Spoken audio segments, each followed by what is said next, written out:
2024 ஒரு பாட்காஸ்ட் நடத்தியிருந்தேன் எக்ஸ்ட்ரோலஜர் விக்னேஸ்வரன் கூட. அந்த ஒரு பாட்காஸ்ட்டில் கடைசியாக கேட்கப்பட்ட கேள்வி, அதுவும் பொதுமக்களோட கேள்வி, விஜயும் அவரோட அரசியலும் எப்படி இருக்குன்னு. இது 2024 12ஆம் மாதம் போல் எழுப்பிய கேள்வி. ஏறத்தாழ ஒரு 2 வருஷம் ஆச்சு. அவர் சொன்ன கருத்தும் அவர் சொன்ன இன்ஃபர்மேஷனும் இந்த வீடியோஸில் முழுசாக பாருங்கள். விஜய் அரசியலுக்கு வருவாரா வரமாட்டார்? இப்போ அவர் கட்சி திறந்திருக்காரு. அவர் சிஎம் ஆவாரா இல்லையா? விஜயோட ராசியை பத்தி சொல்லு அப்படின்னு சொல்லிட்டு ஒரு கேள்வியே இருந்துச்சு.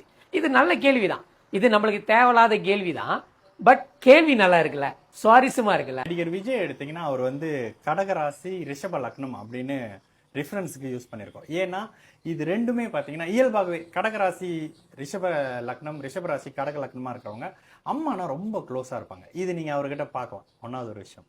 ரெண்டாவது விஷயம், நடிகர் விஜயுடைய ஜாதகத்தில் சனியும் சூரியனும் சேர்ந்திருப்பாங்க. அவருக்கும் அப்பாவுக்கும் எப்பொழுதும் ஒரு முரண் இருக்கிறதையும் நம்ம பார்க்கலாம். இதில் அவருக்கு அரசியல் ஆர்வம் இருக்கான்னு பார்த்தா நிச்சயமாக அவருக்கு அரசியல் ஆர்வம் இருக்குது. அரசியல் வரணும், அவருக்கு மிகப்பெரிய ஃபாலோவர்ஸ் இருக்கணும் அப்படின்ற மாதிரியான ஒரு விஷயம் இருக்குது. அந்த மாதிரி இருந்தாலே பிரதர் இயல்பாகவே நடிகர் அந்த ஒரு சப்போர்ட் இருக்கு, எல்லாம் இருக்கும். ஆனால் இந்த இடத்துல சிம்மம் அப்படியே ஸ்ட்ராங்காக இருக்கணும் பிரதர். சிம்மம் அப்படியே பலன்னு இருக்கணும், எந்த வகையிலும் பழுது இருக்கக்கூடாது. அவருடைய ஜாதகத்தின் அடிப்படையில் இதை கேட்கும் போதே ரொம்ப பேர் கழுவி ஊற்றுவாங்க. நீ யாரா அவரை பற்றி பேசுறதுக்கு அப்படின்ற மாதிரிலாம் பேசுவாங்க. பட் ஆக்சுவலி பார்த்தீங்கன்னா அவரோட ஜாதகத்தோட அமைப்புல சிம்மமும் சிம்மாதிபதி சூரியனும் குருவின் தொடர்போட இருந்து சூரியன் சனியோட சேர்ந்திருப்பாரு. அந்த சனியோட சூரியன் சேர்ந்திருக்காருன்றது அந்த தலைமைத்துவத்துக்கு ஒரு இழுக்கு, அந்த மாதிரி விஷயம் இருக்கும். ஆனா நிச்சயமாக அரசியல் சார்ந்த விஷயத்துக்கு மக்களுக்கு நல்லது பண்ணணும்ன்ற ஐடியா நடிகர் விஜய்க்கு நிச்சயமா இருக்கு. அவர் இதனை கடந்து இந்த அரசியலுக்குள்ள வருவார். ஆனா சிஎம்மா வருவாரான்றதுக்கு சில கேள்விகள் இருக்கு. சிஎம்மா வரணும்னா பிரதர் ஒரு நாட்டுல ஒரு பெஸ்டா வரணும் அப்படின்னா ஜாதகம் தனித்துவமா இருக்கணும், வேற மாதிரி இருக்கணும், அந்த மாதிரி இருக்கணும். கலைஞர் ஜாதகம் கிட்டத்தட்ட கலைஞர் ஜெயலலிதா ஜாதகம் மாதிரியான வலிமையான ஜாதகமா இருக்கணும். அப்ப அவங்களோட ஜாதகம்லாம் என்ன மாதிரி வலிமை?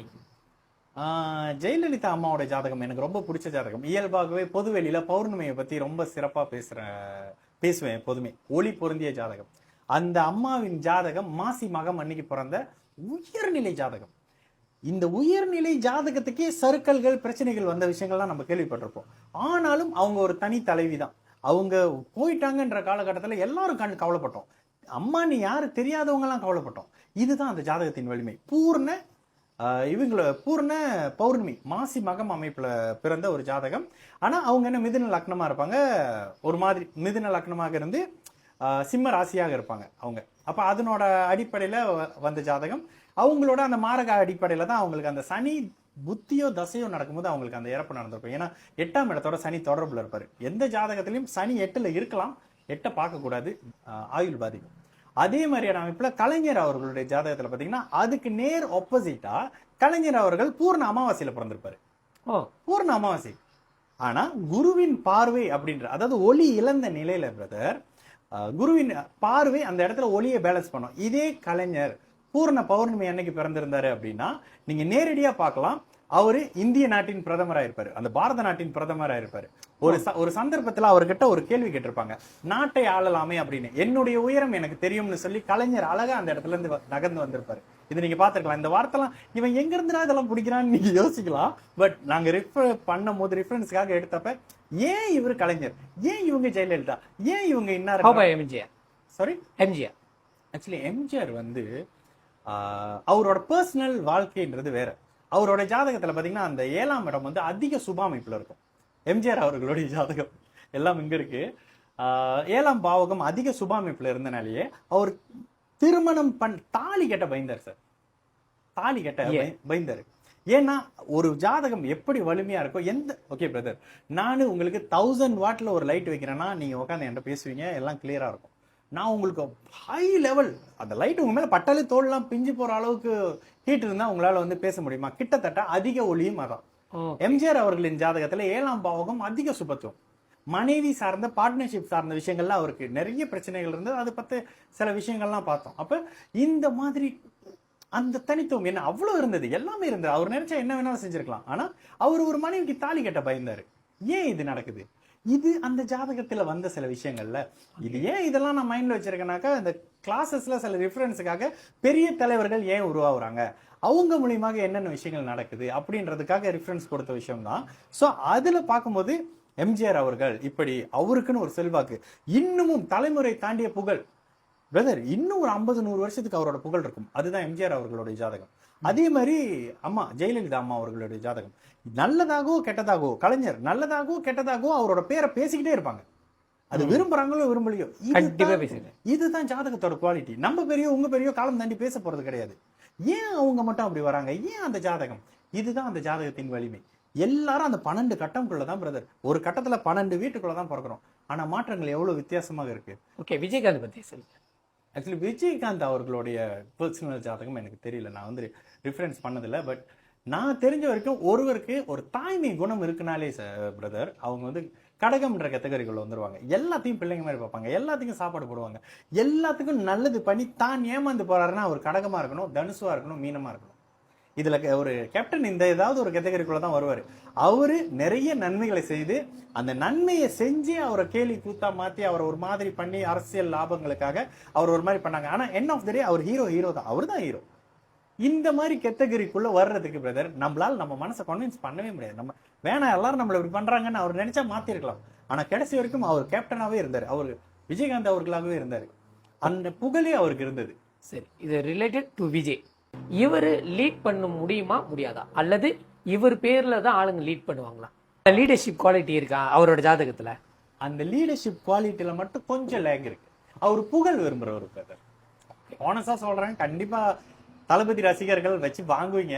ஆனா உண்மை என்னன்னாக்கா அவருக்கு புகழ் மேல மோகம் நிறைய. அவருக்கு புகழ் பிடிக்கும். அவரு ரொம்ப புகழை சந்தோஷமா எடுத்துக்கிறாரு. நீங்க ஒரு விஷயத்த அவர்கிட்ட கொடுத்தா கூட அதை இன்னொருத்தர் கைக்கு கொடுக்கறது அவர் விருப்பம் இருக்காது. அதே மாதிரி அவர் அம்மாவோட டைம் ஸ்பெண்ட் பண்ண விரும்புறவர், ரசிகர்களோட டைம் ஸ்பெண்ட் பண்ண விரும்புறவர் கிடையாது. அவர் ஒரு தனிமை விரும்பி மாதிரி இருப்பாரு. ஸோ இந்த குவாலிட்டிலாம் வச்சு பார்க்கும்பொழுது தலைமைத்துவமா இருந்து பண்ற ஐடியா அவருக்கு இருக்கா அப்படின்றது தெரியல. ஆனா அவர் ஒரு தனியா ஒரு ஆளுமையா வருவாரு அப்படின்ற மாதிரி சமீபத்துல அவரை கொஞ்சம் டிஸ்டர்ப் பண்ணி விட்டாங்க அப்படின்றதுனால கொஞ்சம் டிஸ்டர்பா இருக்காரு. சில விஷயங்களை இடையில பண்றாரு. அவர் கடக ராசி வேற, இப்ப என்ன பண்ணாலும் அவருக்கு நெகட்டிவா நடக்கிற காலகட்டம். ஓ ஆமா, இப்ப அவர் கட்சி திறந்திருக்காரு.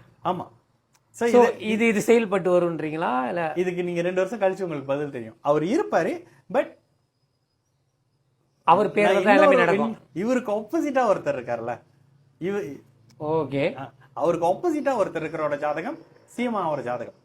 அவரு 2030 சிஎம் அவர் ஆட்சி அமைப்பாரு. இது யாருமே நம்ப மாட்டீங்க. யார் இவர் இல்ல, இவருக்கு எதிர்மாறா இவருக்கு ஆப்போசிட்டா தளபதி இருக்காருல்ல, ஆப்போசிட் இருக்காருல்ல, அவரு ஸ்டாலின் சொல்றீங்களா? இவர் தளபதி இல்ல, அவர் தலை இல்ல, தலை சிஎம் ஆகிறதுக்கு சான்சஸ் இருக்குன்னு சொல்றீங்க? அவருங்கள இது இது இது டோட்டலி வேற மாதிரி இருக்கு. ஒருத்தர் கட்சி ஆரம்பிச்சு வளமா போயிட்டு இருக்காரு, அவருக்குன்னு ரசிகர் போயிட்டு இருக்காங்க. இவர் எந்த இடத்துல இருந்து வந்து இதுதான் பிரதர் ஜோதிடம். ஒருத்தர் நானே ஒரு கடந்த 5 வருஷம் முன்னுக்கு ஜோசியர் இல்ல, இப்போ ஒரு 5 வருஷமா தான் நான் ஜோசியர். நம்மளே ஒரு 5 வருஷம் முன்னுக்கு இப்படி இல்ல. எந்த வருஷத்துல? ஒரு 2030 அவர் ஒரு கட்சியில அவர் ஒரு விஷயங்கள் பண்ணி அவரு வந்து தமிழ்நாட்டு மக்களுக்கு நல்லது பண்ற அளவுக்கு நடிகர் அஜித்தினுடைய ஜாதகம் இருக்கு. அப்ப நீங்க உடனே கேட்பீங்க, அப்ப விஜய் பண்ண மாட்டாரான்னு. விஜய் நிறைய பண்றாரு, இந்த வெள்ளத்திலே நிறைய பண்றாரு. இந்த விஷயத்தை இவரும் தொடர்ந்து செய்வாரு. ஆனா அந்த அரசியல்ன்ற விஷயத்துல வந்து அவருக்கு அரசியல் பிடிக்குமா புகழ் பிடிக்குமா அப்படின்னா ஆக்சுவலி அவருக்கு புகழ் பிடிக்கும். விஜய் அவர்களுக்கு புகழ் பிடிக்கும். இல்ல, இது எனக்கு டோட்டலி கான்ட்ராக்டிவா தான் இருக்கு. கண்டிப்பா இதை பார்க்கும்போது இவங்க ரொம்ப வளர்றாங்க அப்படின்னு சொல்ற மாதிரி இருக்கும். பட் இருந்தாலும் ஒரு ரெஃபரன்ஸா எடுத்துக்குமே. பிகாஸ் தலை எங்கேயுமே வந்து பப்ளிக்ல வந்து பேசணும், அவர் எதுவுமே சரி. அவர் ஆடியோ லான்ச்சுக்கோ ஃபிலிம், அவர் சொந்த படத்துக்கே அவர் வர மாட்டார்.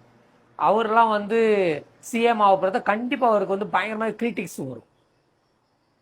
பட் அங்க ஒரு பட் ஒன்று வருது, தேர் இஸ் அ பட் டே அப்படி சொல்றாங்களா? என்னோட கண்ணோட்டமா இருக்கலாம். ஆனா அவரோட ஜாதகத்தை பொறுத்த வரைக்கும் நீங்க சொல்றதுல அவர் முன்னுக்கு வர்றதுக்கும் அரசியல்ல வர்றதுக்கும் இன்னும் வாய்ப்புகள் அதிகமா இருக்கு. வருவாங்க, கண்டிப்பா வருவாங்க.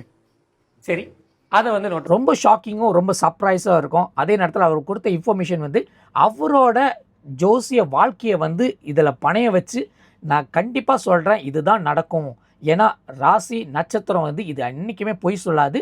ஒருத்தவங்களோட ஜாதகமும் இது இப்படி தான் செயல்படும் சொல்லிட்டு அவர் வந்து ஃபுல் ஃபோர்ஸோட பேசியிருந்தார். இந்த 23ஆம் தேதி வந்து தமிழ்நாட்டில் நடக்க போகிற இந்த தேர்தலில் எப்படி வெற்றி பெறாரா இல்லையான்னு நம்ம தெரிய போகுது. அதே நேரத்தில் 4ஆம் தேதி 5ஆம் மாதம் தான் இதோட ரிசல்ட். இது தமிழ்நாட்டை விட மலேசியாவில் இருக்கிற இந்தியன்ஸ் தான் ரொம்ப ரொம்ப ஆர்வமாக இருக்காங்க. ஆயிட்டாருன்னா நல்லா இருக்கும், ஆவலைன்னா என்ன ஆகும் அப்படி சொல்லிட்டு பல பேர் பல டிபேட் பண்ணுறாங்க. உங்களோட கருத்து எதுவாக இருந்தாலும் கீழே இருக்கிற கமெண்ட் செக்ஷனில் தெரிவிங்க.